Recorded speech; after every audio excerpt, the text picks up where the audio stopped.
So I need to make a hanger extender for this plant because I want to hang it from here, but when I hang it from there directly from this, it's still way up high and I have trouble watering it. I end up getting water everywhere. I do have a step stool, but I would prefer to have it a little bit lower. So I'm going to try to find a way to extend this so it comes down a little bit more. Better with the light. So this is a beaded wreath from the Dollar Tree. I'm going to see if I could use this to make it a nicer hanger. Let's see what I can do with this. Ta-da!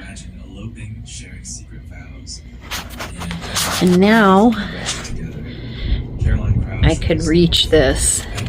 All I did was open this little clasp here. I just bent it open a little bit, slipped this on, and tightened it back up. And this bent really nice.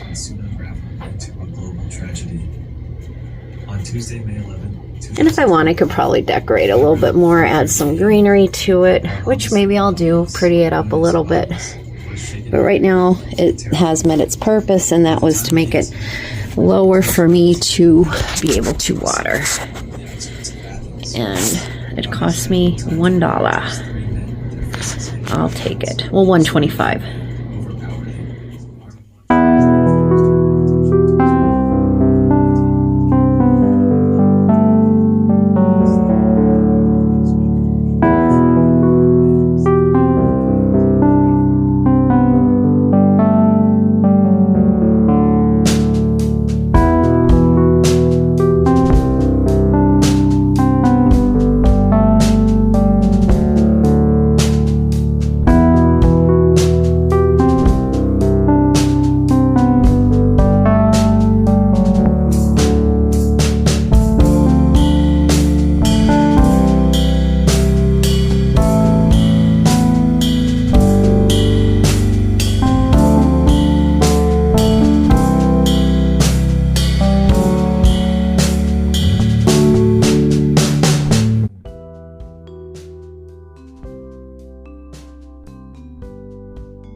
I had started to transplant my rabbit foot fern from a small pot. I had it in for about 3 years, and that pot was starting to break, so I figured let's put it in a bigger pot. Unfortunately, I did not have enough potting soil, so I decided this weekend, I'm starting to get spring fever, let's freshen up my house plants, give them some topsoil, a nice coat of soil on top. It's good sometimes with your plants every once in a while to put some fresh soil on top of the old soil if you don't have time to repot them completely. Sometimes you don't need to repot them completely. Anyway, this is a rabbit foot fern and I love it. I've had it, at least 3 or 4 years. It's very hardy. The rhizomes look like little furry feet, like bunny feet. They don't look like an actual rabbit's foot, but they're fuzzy and they're neat. And I love the fronds of this fern. It's beautiful. They are very hardy. There are times I have forgotten to water it. Although it does like humidity, it comes from Fiji in Oceania. That's where it originates. I have forgotten to water it, and it is tolerant. But what I love most about this plant is it does not need direct sunlight. It will flourish in just about any condition. I have it with partial light on the side of my window. I've had it directly in my window, and I've had it in no light, like just, regular, I guess, like house lights, not sunlight, and it's done fine.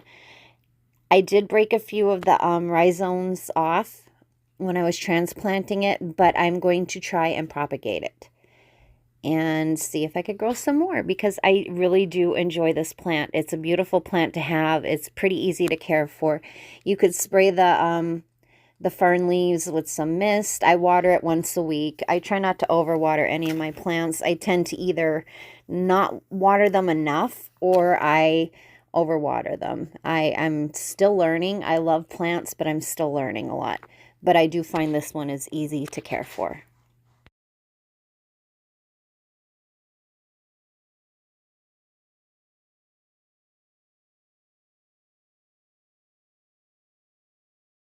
And they are the rhizomes. They look like wild rabbit fur, and they feel like wild rabbit fur. It's really cool. It's one of the neatest plants I've ever had. Now I'm going to clip a few more of the rhizomes so I can try propagating them. I've never propagated them before. What you want to do is take those rhizomes and snip them and put them on top of soil and mist them. And I'll show you that shortly. And here are the clippings. I cut them up and I put them on top of soil. I didn't overcrowd this. I just did this for the purpose of the video. I did spread them out more. You just want to lay them on top of soil and mist them. And we'll see what happens. I love Amish farms, Amish greenhouses. They have so many beautiful planters and pots for cheap. I think I paid $8 for this hanging basket, and it came with the actual hanger. It's gorgeous. Absolutely gorgeous. Unfortunately, all the plants that were in this I managed to kill over the winter. I got this planter when I went up to the Finger Lakes from another Amish floral stand at the Windmill Market in Penyan. And I don't know, I just got so involved in Christmas and that I kept forgetting to water this plant because I had it on my coffee table. I love the planter, so I got a new plant to plant in here, and this is a button fern. The button fern is actually perfect for this pot because it really doesn't get that big. It's a compact fern. It's a very hardy fern too. While it does prefer bright indirect sunlight, you don't want to put it in full sun because it will scorch the leaves. I'm going to put it in a little bit of a less sunny spot. It's still going to get some indirect sunlight, but it will tolerate it. It can go without watering for a period of time, which sometimes is good because I do tend to get caught up with work and other things, and I don't always get to my plants when I should. I'm trying to be better with that. But I think it's a beautiful fern. It is native to New Zealand, and the leaves are button leaves. Now this is the last standing succulent I had in this pot, and I'm trying to trim the dead off of it and try to repot it and save it. If I can't save it, then I'll probably go get another small compact plant to put into this cute owl planter.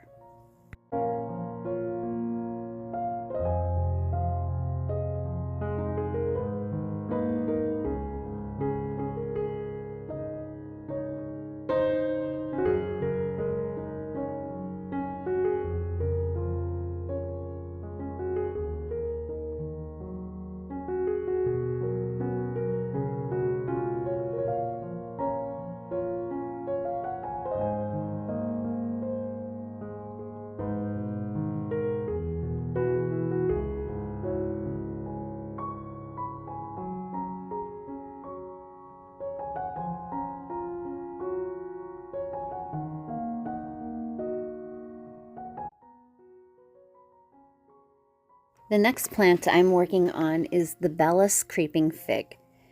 It's a ficus, and believe it or not, all ficuses are capable of producing fig fruit. I didn't know that. That's crazy. This is obviously isn't going to. I'm keeping it indoors. I'm actually putting it in this like jar container. I'm putting some rocks on the bottom to add some drainage to it because this plant does not like having its roots sit in water very long. You do want to water it regularly, but make sure it's not sitting in water. Make sure to let it dry out in between waterings. Eventually, I'm going to put this in a hanging basket when I get back down to that Amish farm. It's called Zimmy's. It's down by Lidditz. And I want to put this in a window because the Bellis creeping fig loves sunlight. And right now I don't really have it in sunlight. I have it close to sunlight, but not quite in there. I think I'm going to hang this in my kitchen, but I'm not positive. So for now, this is just a temporary thing because you're supposed to repot this plant every year because the roots are very aggressive. You also don't want to let the leaves drape more than 3 feet. They are an invasive plant. If you do put them outside, they will overtake other things. And they will, kind of like pothos, they will grow and start climbing up things maybe you don't want them to climb up. So that's a tip that a lot of gardeners and plant owners say. Don't let them get too long. You want to prune them. You want to make sure you're keeping up with pruning with this plant.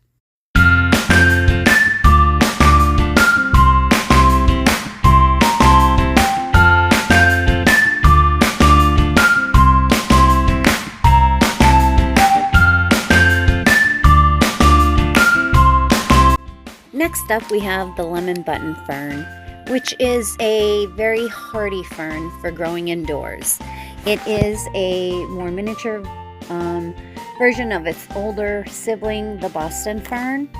The reason it has the name lemon in it, its name, is because if you crush the leaves, it gives off a kind of lemony scent.